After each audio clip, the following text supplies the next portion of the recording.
नमस्कार विद्यार्थी मित्रांनो, मी डॉक्टर नितीन रणदिवे, सहाय्यक प्राध्यापक दूरशिक्षण केंद्र शिवाजी विद्यापीठ कोल्हापूर. आपण BA भाग 3 सत्र 6 पेपर नंबर 14 भारताचे परराष्ट्र धोरण या राज्यशास्त्राच्या अनुषंगाने असणाऱ्या पेपरमधील घटक क्रमांक 1 परराष्ट्र धोरण या संदर्भात आपण मागील लेक्चरला परराष्ट्र धोरणाची अर्थ आणि व्याख्या, त्यानंतर परराष्ट्र धोरणाची उद्दिष्ट यांचा आपण आढावा घेतलेला आहे. आत्ताच्या लेक्चरमध्ये आपण विद्यार्थी मित्रांनो परराष्ट्र धोरणाचे जे निर्धारक घटक आहे त्याचा आढावा आपण घेणार आहोत. परराष्ट्र धोरणाचे अनेक घटक आणि शक्ती यांचा एकत्रित परिपाक असतो. त्यातील काही घटक स्थिरस्थायी असतात तर काही तात्पुरते असतात. कोणत्याही देशाचे परराष्ट्र धोरण ही एका व्यक्तीच्या अगर गटाच्या इच्छेचा परिणाम नसतो. म्हणून भारताचे परराष्ट्र धोरण निर्धारण करणारे घटक जे आहेत त्याचा आढावा आपण घेऊया. पहिला जो निर्धारण घटक आहे तो म्हणजे भौगोलिक स्थिती. राष्ट्राची भौगोलिक स्थिती कायम असते. भौगोलिक परिस्थितीचा विचार परराष्ट्र धोरण ठरवताना करावा लागतो. भारताच्या उत्तरेला हिमालय व दक्षिणेला हिंदी महासागर आहे. यामुळे परकीयांनी या भागाला लष्करीदृष्ट्या खूपच महत्त्व दिलं. भारत हा दक्षिण आशियाचा केंद्रबिंदू आहे. पश्चिम आशिया, आग्नेय आशिया आणि अतिपूर्वेकडील प्रदेश यांना जोडणारा भारत हा महत्त्वपूर्ण दुवा आहे. म्हणून पंडित नेहरूंनी भारताला पूर्व व पश्चिम आशिया यामधील सेतू असं म्हटलं होतं. भारतातील नद्या, पर्वतरांगा, सुपीक जमीन या सर्व गोष्टी परराष्ट्र धोरणाचे घटक हे निर्धारण करत असतात.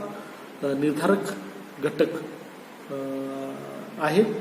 आजच्या वेगवान हवाई वाहतुकीच्या आणि लष्करी तंत्रज्ञानातील प्रगतीच्या युगात भौगोलिक घटकांचं महत्त्व कमी झालं आहे असं म्हटलं जातं, परंतु हे पूर्णतः सत्य नाही.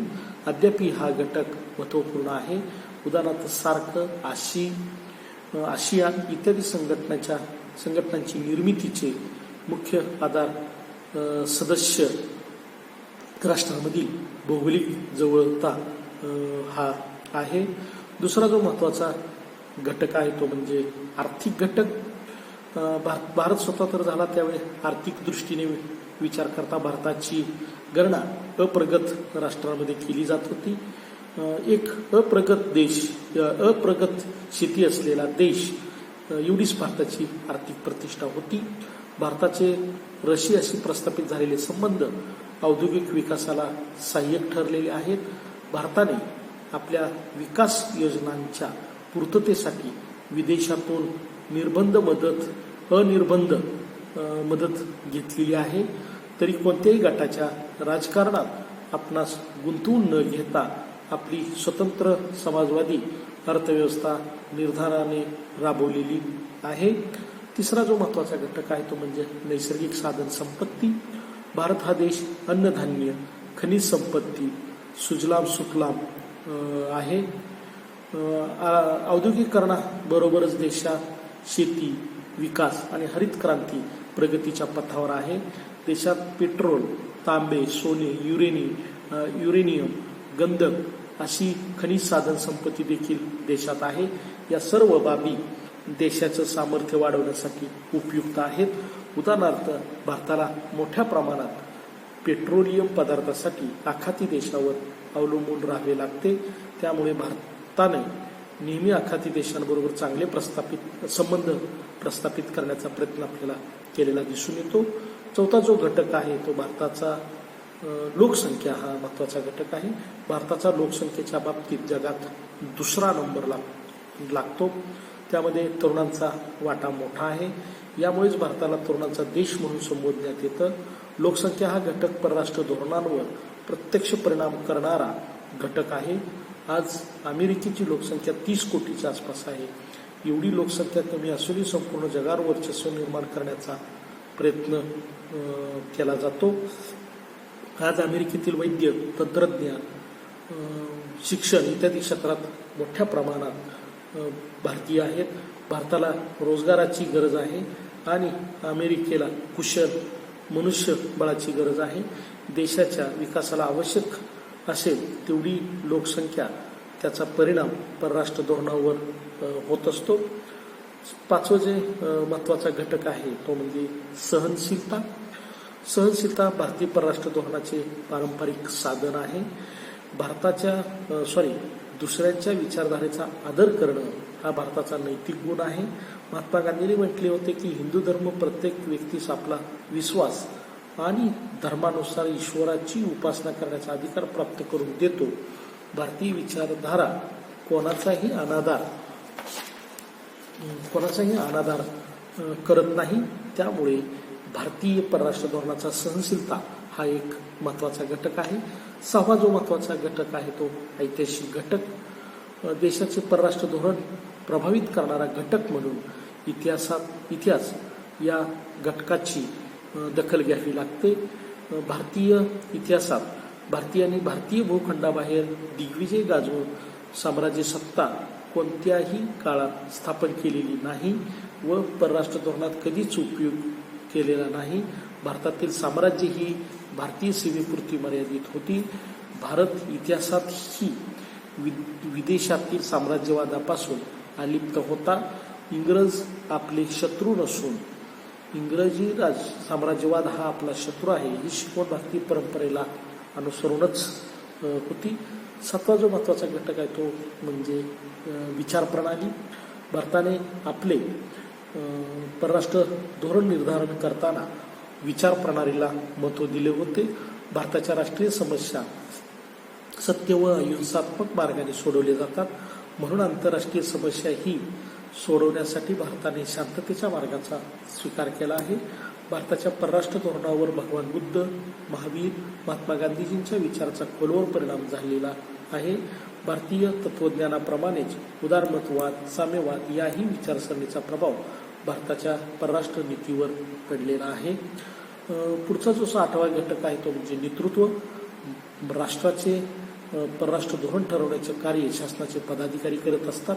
त्यामुळे परराष्ट्र धोरणाच्या निर्धारणात नेतृत्वाची भूमिका महत्त्वाची असते. भारताला स्वातंत्र्य मिळाल्यानंतर देशाच्या नेतृत्वाची सूत्रे पंडित नेहरू यांच्या हाती आली.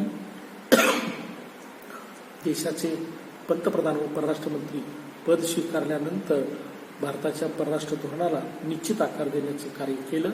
म्हणून पंडित नेहरूंना भारतीय परराष्ट्र धोरणाचे शिल्पकार म्हटलं जातं. नवा जो महत्त्वाचा घटक आहे तो लष्करी सामर्थ्य. राष्ट्राच्या स्वतःच्या संरक्षण सिद्धतेचा प्रभाव त्यांच्या परराष्ट्र धोरणावर पडत असतो. सैनिकी क्षमतेचा विचार न करता जर राष्ट्राने परराष्ट्र धोरणाचे निर्णय घेतले तर ते फलदायी ठरणार नाही. उदाहरणार्थ 1962ला भारत चीन युद्ध, 1971च्या पाकिस्तानबरोबरच्या युद्धाच्या वेळी रशियाशी 20 वर्षाचा संरक्षण करावा लागला. संघर्षापेक्षा सहकार्याचे परराष्ट्र धोरण निर्धारित करण्याकडे बहुतेक राष्ट्रांचा कल असतो किंवा आहे. प्रत्येक राष्ट्राला आपली संरक्षण सिद्धता, सैनिक क्षमता वाढवून करावी लागते. म्हणून भारत व पाकिस्तान हे दोन्ही राष्ट्रांनी 1998मध्ये अणुचाचण्या घडवून आणले व संरक्षण सिद्धतेची चमक दाखवली आपल्याला दिसते. 10वा जो महत्त्वाचा घटक आहे तो म्हणजे लोकमत. लोकशाही राष्ट्राचे परराष्ट्र धोरण निर्धारित करणारा घटक म्हणून लोकमताचे महत्त्व जाणून घेणे आवश्यक आहे. परराष्ट्र धोरण ठरवणे हे पूर्वीप्रमाणे आता राजकीय नेत्यांची मक्तेदारी राहिलेली नाही. जनतेमध्ये त्यावर चर्चा होते. लोक त्याबद्दल आपल्या भावना व्यक्त करतात. राज्यकर्त्यांना त्याची दखल घ्यावी लागते. उदाहरणार्थ भाजप सरकारनं लोकमताचा पाठिंबा घेऊन अणुस्फोट केला. देशातील अंतर्गत लोकमताचा जसा परराष्ट्र धोरणावर प्रभाव पडतो तशी जगातील लोकमताच्या दबावामुळे देखील देशांच्या आर्थिक परराष्ट्र धोरणात परिवर्तन करणं अपरिहार्य ठरतं. 11वा जो महत्त्वाचा घटक आहे जागतिक परिस्थिती. जागतिक परिस्थिती प्रत्येक राष्ट्राचं धोरण परस्पर धोरण निर्धारण करीत असते. युद्धजन्य परिस्थितीत परराष्ट्र धोरण शांततेच्या धोरणातील परराष्ट्र धोरणापेक्षा वेगळे असते. युद्धाच्या दरम्यान भारताने परराष्ट्र धोरणात लब्धतेला महत्त्व दिलं. 1991 तत्कालीन पंतप्रधान पी. व्ही. नरसिंहराव यांनी लुक ईस्ट पॉलिसी स्वीकारून पूर्वेकडील देशाशी मैत्रीचे संबंध प्रस्थापित केले होते. 12वा जो महत्त्वाचा मुद्दा आहे तो म्हणजे मित्रराष्ट्र. कौटिल्यने आपल्या अर्थशास्त्र या ग्रंथात परराष्ट्र धोरणात मित्र राष्ट्रांना खूपच महत्त्व देण्यात आलेलं होतं. कारण मित्र राष्ट्राच्या सहकार्यावर देशाची प्रगती अवलंबून असते. जागतिक पातळीवर जे राष्ट्र मित्रराष्ट्र मिळवण्यात यशस्वी होते तेच राष्ट्र सर्वच क्षेत्रात पुढारलेलं असतं. उदाहरणार्थ भारताला आंतरराष्ट्रीय स्तरावर एक प्रभावी मित्र मिळवण्यात सोव्हिएत रशियाच्या रूपाने यश आले. रशियाने केलेल्या मदतीवर भारताला विकास करणं हे सोपे गेलेलं आहे. तिसरा जे महत्त्वाचं घटक आहे तो म्हणजे कायदेमंडळ. परराष्ट्र धोरण ठरवण्याचे कार्य हे कार्यकारी मंडळाचे असते, मात्र त्यावर नियंत्रण ठेवण्याचे कार्य कायदेमंडळ करीत असते. कार्यकारी मंडळाने घेतलेल्या निर्णयास कायदेमंडळाने बहुमताने विरोध केला तर कार्यकारी मंडळाच्या धोरणांमध्ये बदल करावा लागतो. उदाहरणार्थ 1962 62च्या दरम्यान भारत चीन युद्धप्रसंगी पंडित नेहरूंच्या धोरणाचे व पंचशील कराराची असलेली जी असफलता याबाबत त्यावेळेस चर्चा झालेली आपल्याला दिसून येते. तर हे आत्ताचे जे आपण घटक पाहिलेले आहेत यातून खरं तर भारत आपले परराष्ट्र धोरण निर्धारित करत असतो. धन्यवाद.